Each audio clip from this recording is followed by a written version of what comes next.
We're live. What's up, everybody? Welcome in to the Rob Gucci Show, the only show in the world that features a guy. Now, here's a guy going live from his kitchen by himself every single fucking week. I think we're going to bring in some guests in. I got one kind of lined up that I think you guys will like. Other than that, I'm going to bring my brother and sister on here for sure. You guys, man, the feedback for this show, there's not too much feedback, but like you guys really like when my brother and sister come on. It's probably because it's just a nice change of pace from listening to my bullshit. And sometimes, sometimes it's just my bullshit's okay, but another time it's nice to kind of have that bounce back and forth. And my brother and sister are surprisingly good at this. Especially my brother and I. And I don't know how much I could say because he has a real job, but when we partake in some it's not that bad, we're not doing dust. How do I phrase this? When we eat things that make us hungry, we get into these crazy conversations. Like we were talking about North Korea, not on the microphones in Florida. We were talking about North Korea for probably 3.5 hours, just cooked, just talking about how it's just a different world in North Korea. It's unbelievable. I can't even believe that that's a place on this earth. Like you can't do anything. We were just talking about how if you try to escape and they catch you, your whole family goes to prison. Everybody, the family, the cousins, everybody. Like you throw everybody under the bus, and they don't care. And like, let's say I was in North Korea and I tried to escape, and they caught me, and they found me in the woods because I was wearing a bright white Clayton Keller number 9 beanie, fast shades, and an On hoodie, and they just caught me right away. My whole family gets fucked over for that. Everybody's done. They can't just be like, well, Rob's a fucking idiot. He was drunk. Like, can you just let us fucking put him in prison? Nuh-uh. The whole family goes, look it up. It's insane. You know what? We'll look it up right now together. Jamie, pull that up.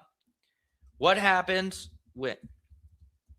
when you get caught trying to flee North Korea? And this is a country that's on this earth. It's not even that far away. Jamie, pull that up. And it's just a totally different world. It's fascinating to me.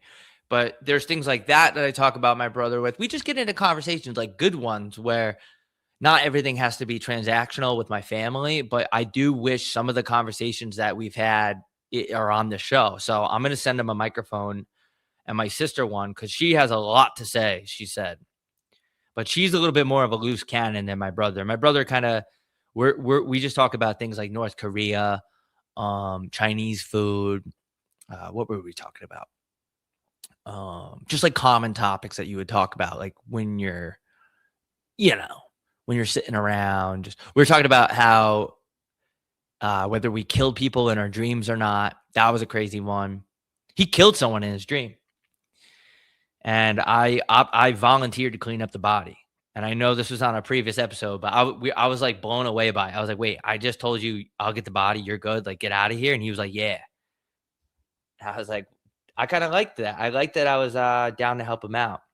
But my sister, on the other, Jamie, pull that down for now. My sister, on the other hand, she makes me nervous because she, she's at that young professional age. And I don't know if she knows the repercussions fully for saying things in front of a show that gets 62 views because it gets back to people. And she has said things before where I'm like, I don't know if I would want that out there. Like you have a bright future ahead of you. You don't have to be like me where you already jeopardized probably hundreds of opportunities in my 20s because I literally couldn't stop making cocaine jokes on the internet because I just thought it was funny. So yeah, well, I'll get them on the show. I'll get those two back on the show because a lot of people have been asking me when they're going to come on. I just got to get them microphones and they'll come on the show. But back to North Korea real quick. I just want to show you guys what happens when you try to flee North Korea. And it's really just a nightmare. It is just not even fair either. Attempting to flee North Korea, often called defecting, is considered the most serious crime under the regime, punishable by death, long-term imprisonment, or other extreme measures. And obviously, if they catch you on sight, they just shoot you. And they're so scared of not having that control. That's the thing. It's like, why do you guys need to? Because they're afraid of losing power. But the thing I would tell Kim Jong, if I ever got the chance, is that you guys aren't going to lose power. Look at our politicians.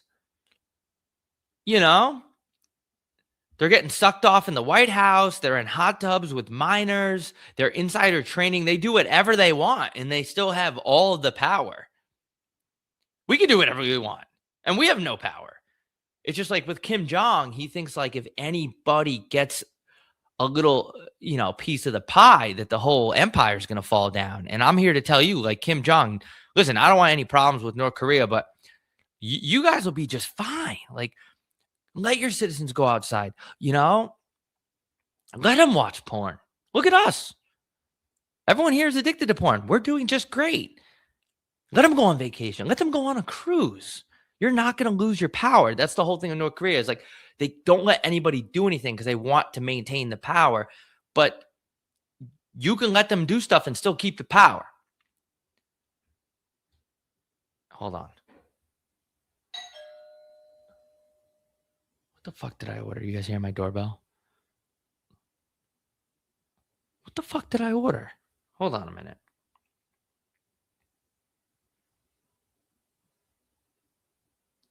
Paper towels, maybe?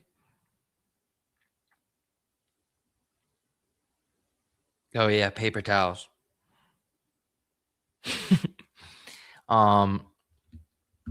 Yeah. Yeah, dude, I ordered paper towels on Amazon. I totally forgot. But anyway, what was I talking about? North Korea, something about North Korea. God, it's getting dark outside, so the camera's getting a little dark. I apologize, guys. But yeah, anyway, if you try to flee North Korea, your family gets punished. Guilty by association. Relatives often face interrogation, surveillance, forced labor, imprisonment, or execution. Just gnarly stuff, dude. Like if you have a drunk cousin, he has way too, he has a couple Boilermakers and he tries to escape the country. Now it's on you. That is just fucked. I don't agree with that. I don't like that. But I guess it's not really our problem because it's just, what are you going to do? It's one of those situations where it's like, what are you going to do? Tell me about free soloing. I was thinking about this today, and I was on Netflix because I'm sick, and I usually don't watch that much Netflix, but I saw that they put the free soloing documentary on with that Alex Honnold guy, and he's a professional climber. And it's actually insane what this dude does. He fucking climbs rocks with no rope, no nothing. And the documentary is actually pretty good. It's just this guy, he's just preparing to climb Yosemite or Yosemite, whatever it's called, in that national park. It's just like this massive thing. It's like 3,000 feet tall or whatever. And he has to do it. And he has a girlfriend, and obviously it's very emotional because if the dude slips and falls, like, he's dead. There's no ropes. And I've always just wondered, after watching the documentary, what happens if you sneeze? What happens if you fart and you lose your grip? Could you imagine you're halfway up the wall and you have to sneeze? And you fall to your death because you sneezed. It's just crazy. And it's 4 hours. It's not like a quick climb. It's like, what if it starts raining?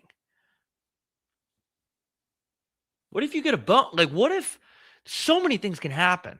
What if a bird flies at you? There's so many variables that I don't understand. So it got me thinking, what is free soloing, or when did it start?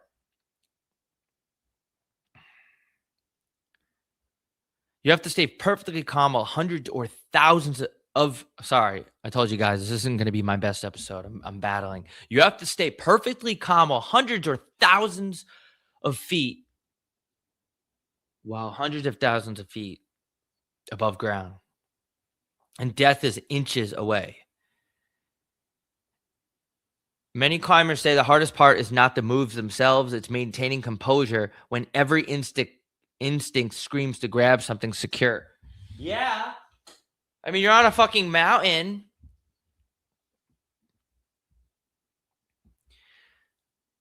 And then this is the best one. So Alex Honnold, he went 3,000 vertically feet, and the pictures are just fucking gnarly. Like the pictures, my palms in my bed started sweating. I started sweating in my bed. I actually had to redo my sheets. I was rolling around in sweat watching this documentary. And most of them end up dying, which is crazy. And it's sad. And I saw that this guy is now climbing a building in Japan live on Netflix with no ropes. No ropes. Like, I couldn't even climb to the top of a Dick's Sporting Goods without dying. I really could, and I really mean that. Something would happen. I would sneeze. Someone would text me. I'd check my phone by accident. You know. I mean, the most impressive thing about free soloing is these guys aren't checking their phones for 4 whole hours. They're staying away from porn. They're not texting. It's just them in the mountain. And that's really impressive. So I'm going to say, explain to me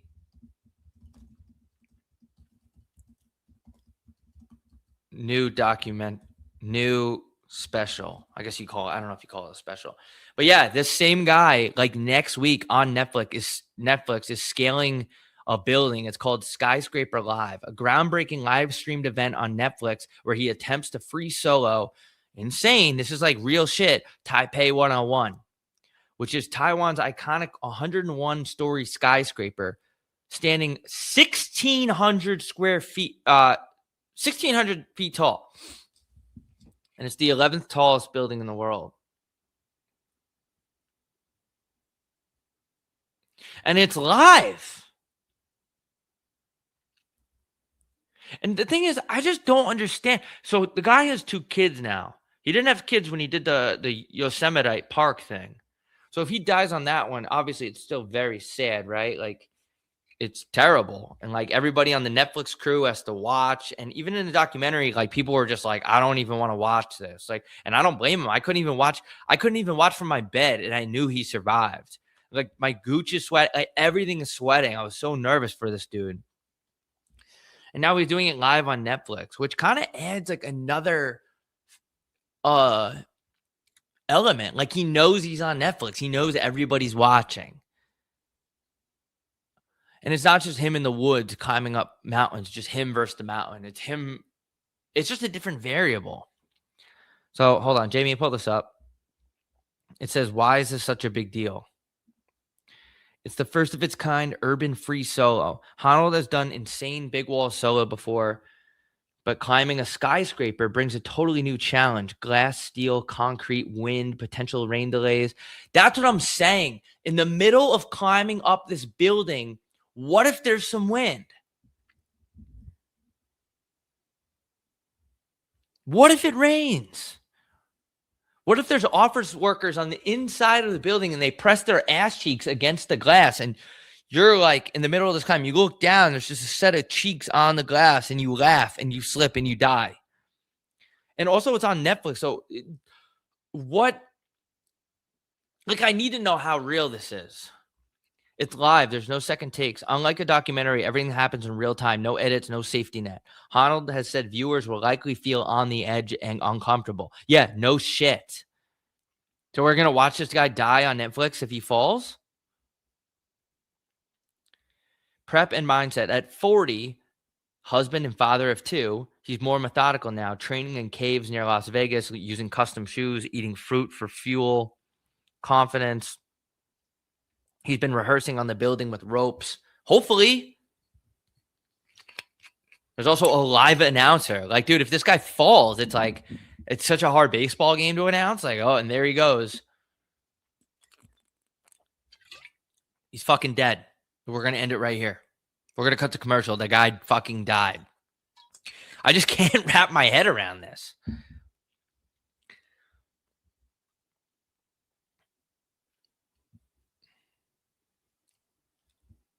Oh, he's gonna do it at night too. Maybe because so the people aren't working in there, so they're off work. Wait, hold on. There's a teaser to it.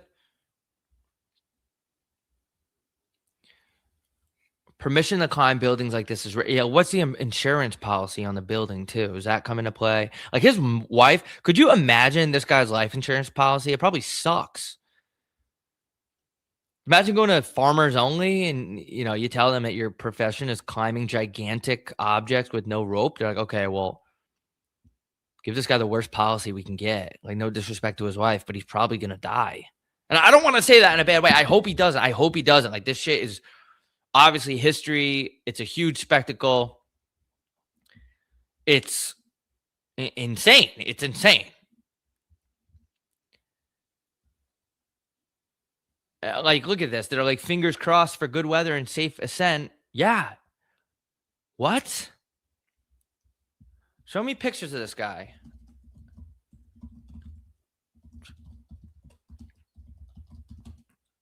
Climbing El Cap. I want to pull up pictures of a guy climbing the. You guys have mostly. I hope you guys have seen it, the documentary. I don't want to give it away. I mean, he's alive, right? So there's not much to give away. But I want to show you guys pictures of him climbing this thing with no ropes. Like, it makes your ass cheeks just bark. Like, you know what he should do? He should climb it naked. That would get so many for an extra like few million. If they blurred out like his balls and stuff, that wouldn't be a bad idea. Like, this is no rope. Like, are you out of your mind? It doesn't even feel real. Look at this one. I don't even understand how he stays on the rock. You know what I'm saying? Like, I don't even understand how he grabs onto the rock. Look at this. With no rope, dude. What is this? Oh, this is the Netflix. He gets to a little ledge, but he has a rope in that one. I don't know what that one is. Imagine when it was all fake. Like, it's truly just unbelievable. Show me more pictures of this guy.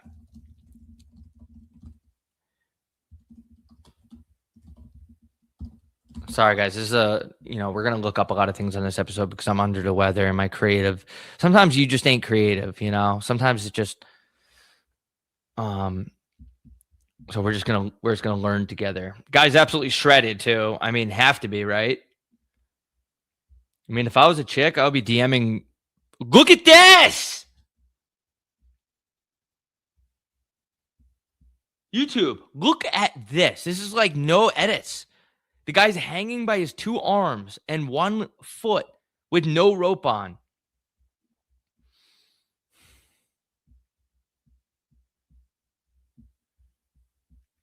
It's just fucked up. How often, I don't want to get dark here, but how often do free solo climbers shudder?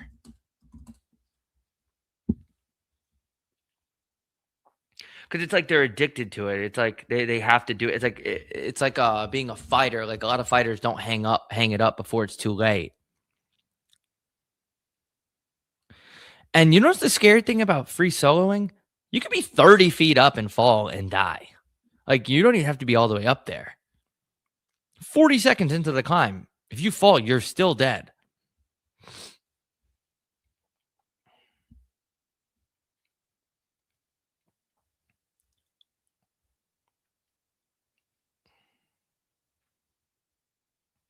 Notable documented free solo fatalities.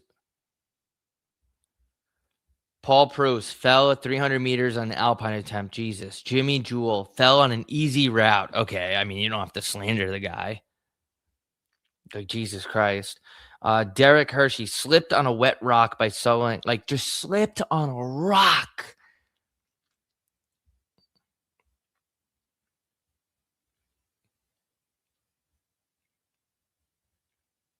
And they just fall, man. Like, that's what happens when you climb. You just fall.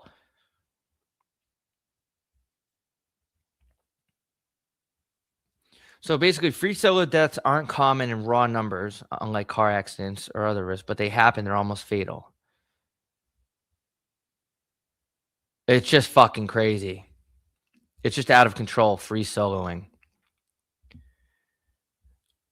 I can barely get up the stairs without falling. And these guys, see, I don't know if I'm going to get copyrighted. I really want to put up like a video of this guy doing this shit. But no one else has ever free soloed Yosemite like this guy, Yosemite. I don't know how to pronounce it. People from that area of the country, they always make fun of me for the way I say it. How many times this guy free soloed?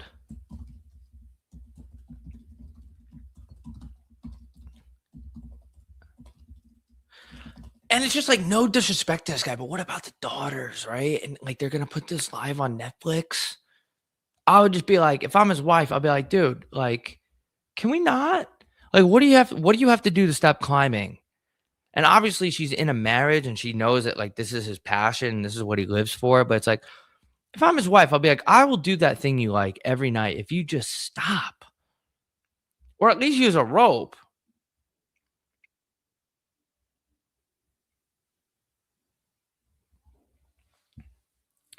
He has logged hundreds, possibly over 2,000 individual pitches. That means like individual routes, ropeless over the years. It's out of control, dude. And he hasn't, like, there's zero margin for error. I'm sorry, I'm hooked on this, guys, but there's a guy that's climbing mountains with no rope.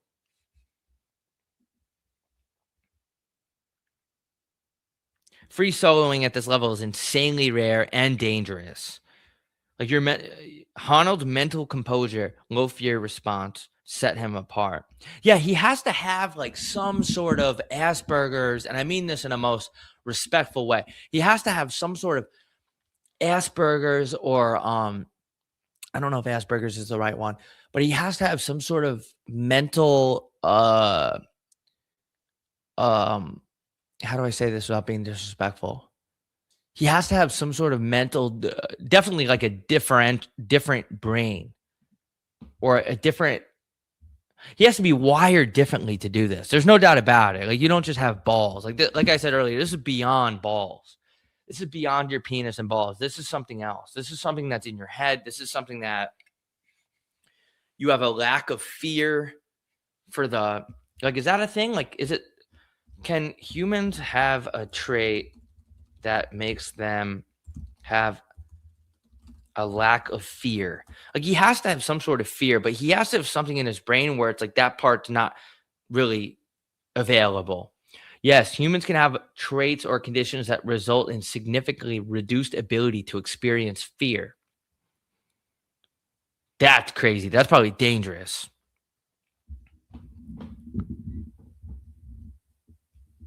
Fear is a complex emotion processed primarily through the brain's amygdala, the amygdala. Amygdala? It's an almond-shaped structure involving a death detection or threat detection. So I guess you have a little almond in your brain that like goes off when you're scared of stuff. Mine's active as hell. I'm scared. I was scared when the guy rang the doorbell. You know? I get scared of Uber drivers. I need to take a page out of drunk girls. Are the best. Drunk chicks. Chicks are so good at looking at the license plate before they get in the Uber just to make sure. And dudes will just get right in. Dudes don't care. Like, it won't even be the right car. There's like, oh, I think it's it, and just get in. Women make sure because they know how weird dudes are. Okay, is this a Dodge Caravan? Check. Is the license plate GHB 134? Check. Let's get in. And then let's ask the guy who, like, they take measures. For dudes, I feel like we just hop in the Uber. You know, because like, what is it going to be in here? Like, are we going to fight? But women, on the other hand, they do, like, and I don't blame them. I need to be more safe when it comes to getting in Ubers.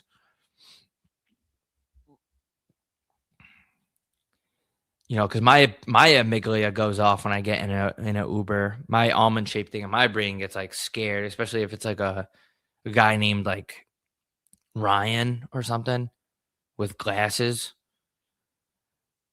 That scares me. Like, that gives me serial killer vibes. Ryan with 2 N's is gonna pick you up. I'm good on that. You keep canceling it. He keeps picking it up. Dude, I stopped picking up my call. I will cancel an Uber based on the vibe of the guy's name and his picture on Uber. Okay. Most people have a heritable tendency towards anxiety and fear. Twin studies show genetics influence fear. Wow, that's interesting. So I guess my grandpa was a huge pussy because I'm generally afraid of things.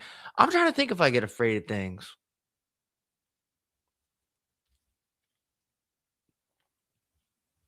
I get afraid of things that I get afraid of. I don't know what I get afraid of. I don't have really a baseline for what I'm afraid of. It's a different scenario. I'm trying to think of the last time I was really scared, like actually scared. Had to be recent. There was a guy following me in the parking lot, but it was just because his car was next to me. That was yesterday. He was a weirdo. And also there was a girl in front of us and I was looking at him and he was just staring at her ass the entire time. He was like an older guy. He was probably like 60. And then the girl in front of me was wearing scrubs, like nurse scrubs.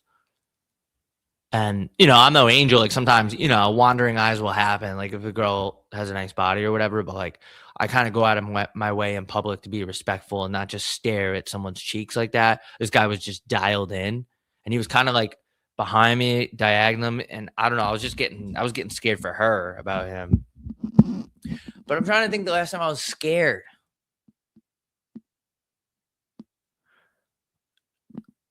I don't know. It'll come back to me.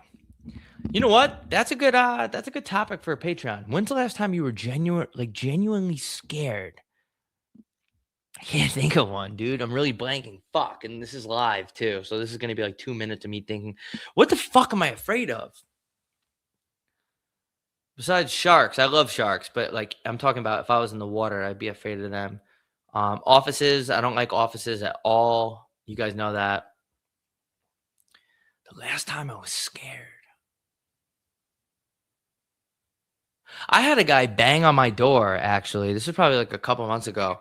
And I was definitely scared about this, even though, like, if I have to take out the blicky, that's another whole thing because you can't even defend your ground in most states, which is insane. I think, is it Arizona defend your ground state? I think you can defend your ground a little bit in Arizona. Hold on. We'll get back to that in a minute. I want to read about fear.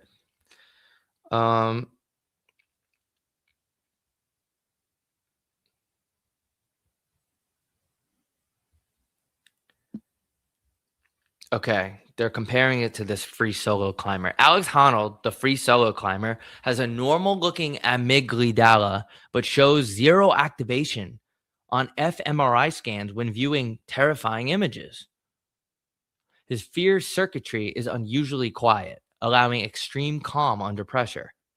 This may be a mix of genetics or extreme training, desensitization over the years, not a disease.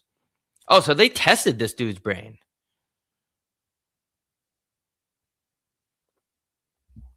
Oh, they compared his brain to other people's brains. Imagine comparing his brain to my brain. Like I'm in bed on Sunday, I'm eating a Jersey Mike sandwich hungover, just so scared that I call my mom and just have her calm me down. Like I'm literally terrified in my bed, eating a Jersey Mike sub, getting garden salsa sun chips, and then putting the sun chips in the Jersey. And I might even get a cookie too, just to make me a little bit more calm. And I'm still scared. This guy would never be scared hungover, I feel like. He should start boozing. But basically, they tested his brain, and it just shows zero activation when they show him terrifying images. Yeah, there's something going on with this guy. I mean, no disrespect. Maybe he'll come on the show. But some humans are wired genetically or neurologically to feel less fear. So some people are just naturally not pussies.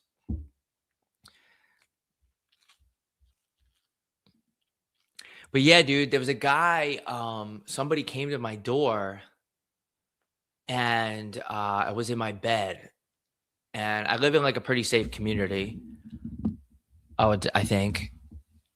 And I mean, the scariest thing about my community, I think there's just a lot of swingers in it because Arizona, they have a lot of people that do wife swaps and, they get babysitters just so they can fuck in the living room with other couples. It's like very weird how, um, this state, there's a lot of wife swapping, uh, a lot of cucking here. I mean, there's bars just dedicated to dudes that go in there and they want to watch somebody just absolutely plow their wife, which I'm never going to get to that point. I don't think that's my wife.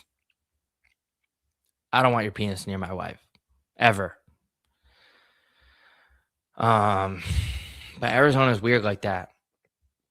And you could tell when you go out too. You can tell, like if you're at Fat Ox and you can tell, the way the husband and the wife are looking at you. They're sizing you up. They're looking at your ass. They're ready to they're looking at you like you're a newborn deer. And usually the guy's wearing like a cowboy hat and he looks gay almost, but he's not on paper. And the wife has kind of got her titties out. Like they're not going out to dinner just to go out to dinner. Like they're going to find somebody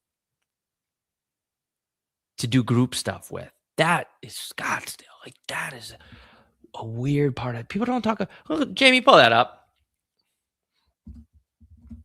Scottsdale, a swinger city.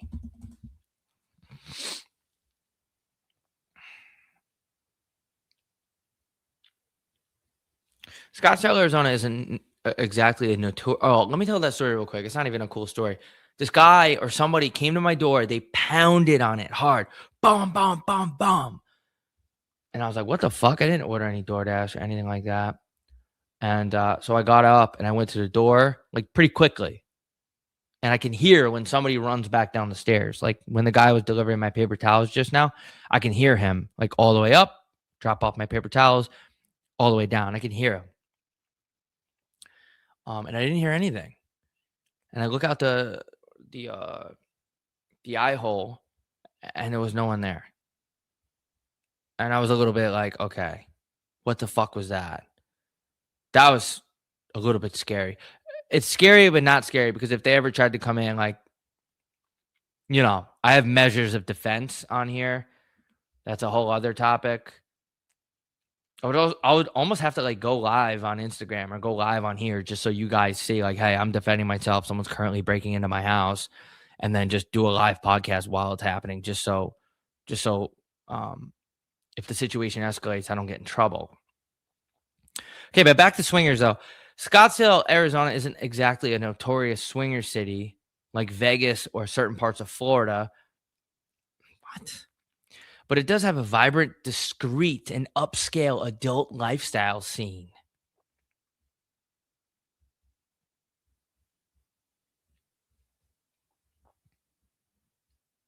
No major on-premises swinger clubs directly in Scottsdale itself. There's no large public sex clubs. That's not true. I know of a couple places.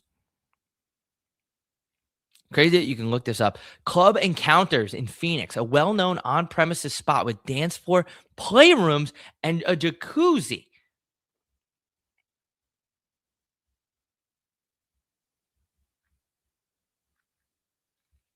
So basically what they're saying is a private swinger city. Like you can't just show up and have your penis out. Like you have to get the invite.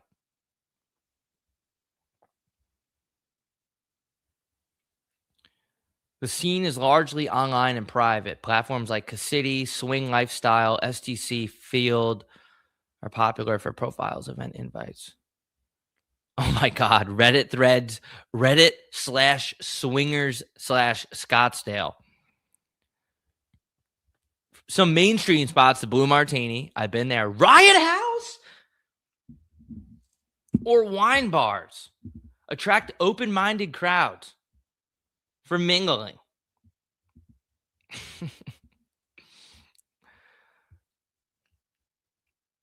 So Scottsdale isn't the swinger capital, but there's spit being swapped. Blue Martini used to be a hell of a spot too. I remember my friends and I found out about Blue Martini, and it was a good change of pace from going to like El Jefe, and all you hear is dun dun dun dun dun dun dun dun dun dun dun. And you think you're rich, you're spending all your money, $1,800 on a bottle of Tito's. You're just acting like an absolute jackass. You think you're impressing the bottle girls. You're not. You think you're impressing anybody. You're not. In the moment, you think you are, though, but you're not. And then we went to Blue Martini, which is a little bit more north, and it was like there was live music. It was like an open, kind of airy space. There's tables to sit at. It was chill. And that's where one of my friends got asked to fuck somebody's wife in there. That's when we were like, whoa. It's fucking Thursday, dude. And that's when I found out it was a swingers bar. But now it's not. Now it's a lot different. Now you have to go in there. There's a metal detector thing you have to go through, and everywhere in there. It's weird. It's changed. But I did want to go back to this Club Encounters in Phoenix. What a name, too, for a swinger bar. What is Club Encounters in Phoenix? It's crazy that entire businesses are just...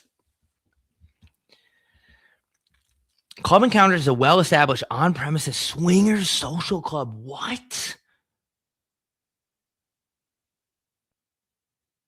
No membership, no reservation. So I could just go there tonight? I'm going to look up on my phone.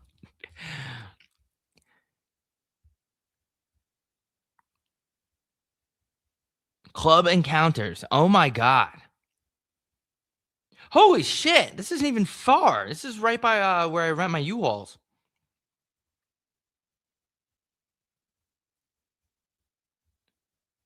When I need my U-Hauls for when I move.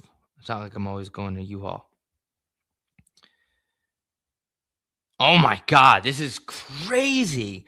Oh, it's listed as an adult entertainment venue.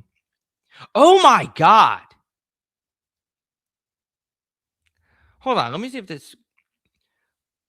Look at this. Is that be in focus? There's just a bedroom with red lights and silk sheets. Someone reviewed it on Yelp.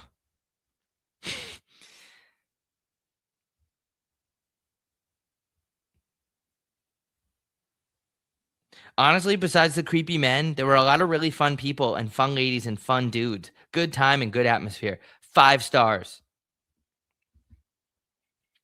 Dude, this is crazy. It's open till 4 a.m. and sometimes 5 a.m. This is insane. This is insane. Hold on, Jamie. There's a jacuzzi room. Jamie, pull that up. Wait, this is just a brothel. There's a video lounge for watching adult content or just chilling. No alcohol served on sites. Bring your own beer. What is this place? You could bring your own piss? There's a secluded jacuzzi room with mirrors, showers, and lockers. Dude, this is insane. I would never go. I don't even know if I would never go to this. I'll be really fucking scared, I think. Want to talk about being scared? Jamie, pull that down. I'm going to look up Club Encounters reviews. Dude, this is insane. Like, look at this. Jamie, pull this back up. There's jacuzzis with mirror. Like, people are just fucking in here. Like, how is this legal? Look at this little buffet. You have your fruit, your grapes, shoveling up your ass. Strawberries. They have pineapples. That seems a little bit dangerous. They have 2 things over there. I don't know if that's like breakfast sausages or scrambled eggs. But they have a... This is like crazy. Like, I don't even know this is a thing, dude. Men are $60. Couples are $50. Ladies are $20. Like, this is crazy. Arizona's late night adult playground. People are like, oh, you're definitely going to go. No, I'm not going to go to this. Okay, let's look at the reviews. Go to newest. Friendly enough staff and a decent spread of options. A bit old and run down, but everything was cleaned well and it felt sanitary. 4 or 5 stars. 3 out of 5 stars.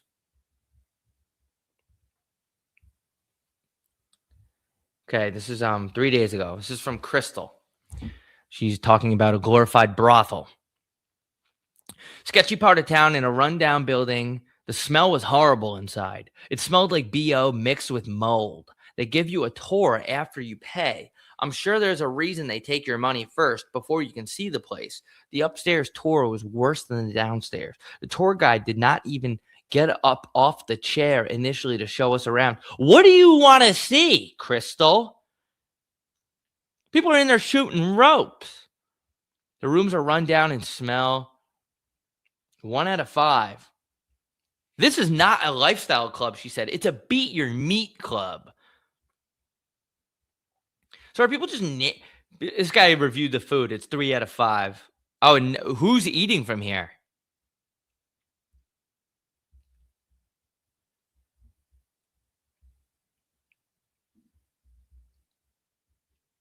The reviews don't give it justice. As long as you come in with a chill vibe and an open mind, as long as you're okay with dudes standing there just absolutely stroking it, the place is really cute and funky. The attendant is super sweet and she gives a great tour of the place. There actually was 3 people that gave a tour. Why do people want tours? This place is kind of sticky.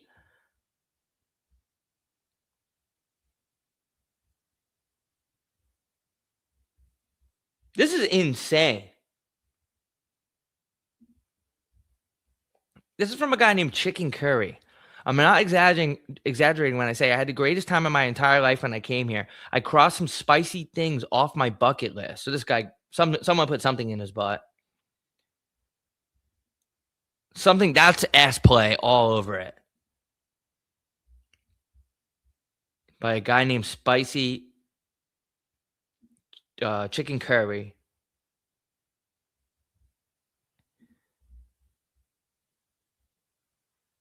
This is from Anthony 4 months ago. Anybody going to be there Monday night for couples night? Love this place. He's actually seeing if, hey, is anybody going to be there for couples night? I love this place. Been coming more and more.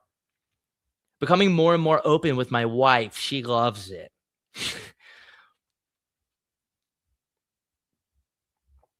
This is absolutely insane.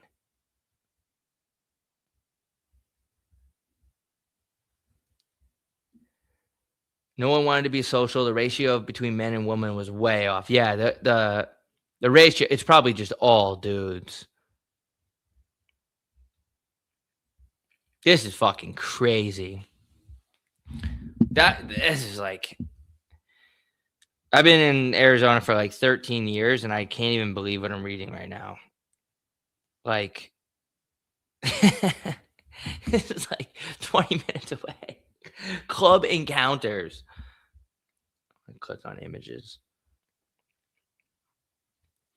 The images are just beds. Oh my God, it's gonna be such old people. Hold on, mute.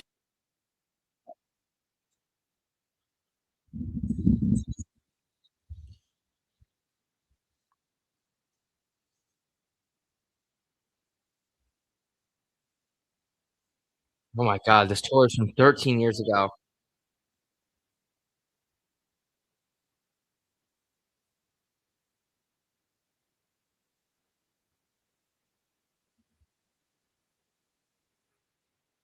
People just come here and whack.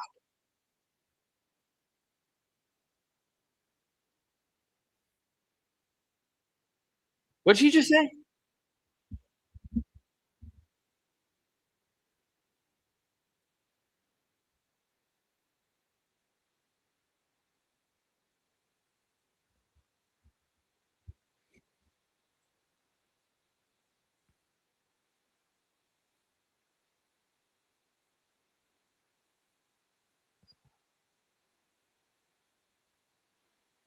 The pool table, that's nice.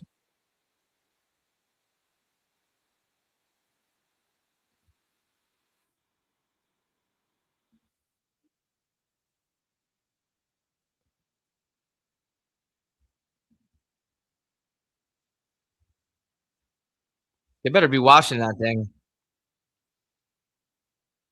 Oh my god, they have a wall full of pictures of position.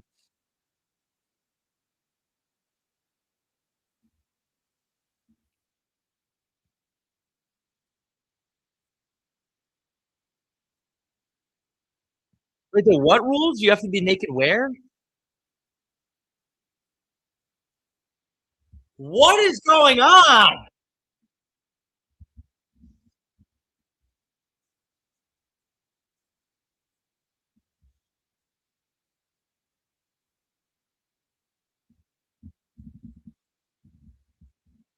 What?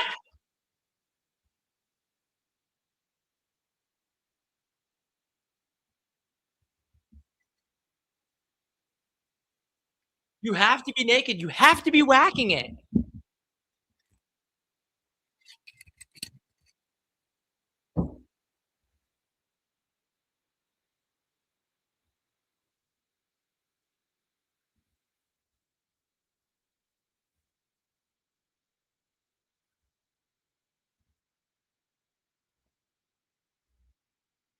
So this isn't okay. So the reason why this is legal is you're not paying anybody there for a bunk.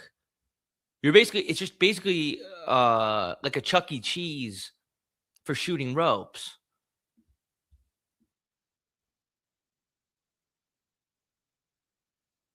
Oh my god, this lady.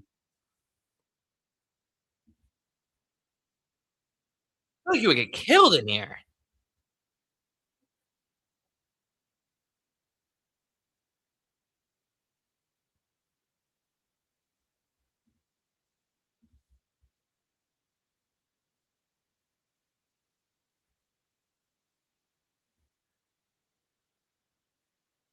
Oh my goodness.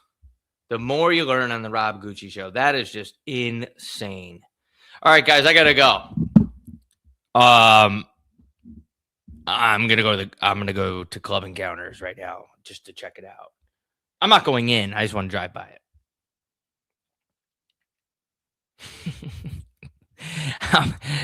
Oh man, that's crazy. I can't even believe that's a thing.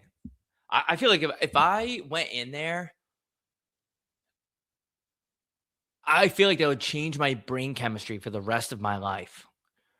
Um, I feel like I don't have the libido to go in there. I don't have the that's not like my thing. But I'm blown away that that exists right now. I don't even know if I'd feel comfortable driving by it. I said it was near that U-Haul place, but I actually think it's not. Insane, dude. That's insane. All right, I got to get out of here. I got to go to Club Encounters right now. Thanks for bearing with me this week, guys. A little bit under the weather. Obviously, I just want to put something out for y'all. Y'all have been really showing out, listening to the show on audio, even on YouTube last week. It was dope. We're up to like 600,000 viewers, so that was cool. I'd appreciate it if you subscribe to the YouTube. If you drop a comment on the YouTube, that's huge. HB3 to the fucking moon, best audience in the world. You guys are the best audience in the world. We got a show to announce for New York too. That's gonna sell out quick. So when that gets announced, you guys got to buy your tickets quick. No joke, dude. Same thing as Toronto. People are asking me, like people I'm friends with, if they can get tickets, and there's just no fucking space left in the building. So appreciate it. I love you guys. I'll be back with you guys for an extra episode or something like that, just to make up for this one. Actually, you know what? I'm gonna be on the road. We'll figure it out. I'll be back. Bring my road mic.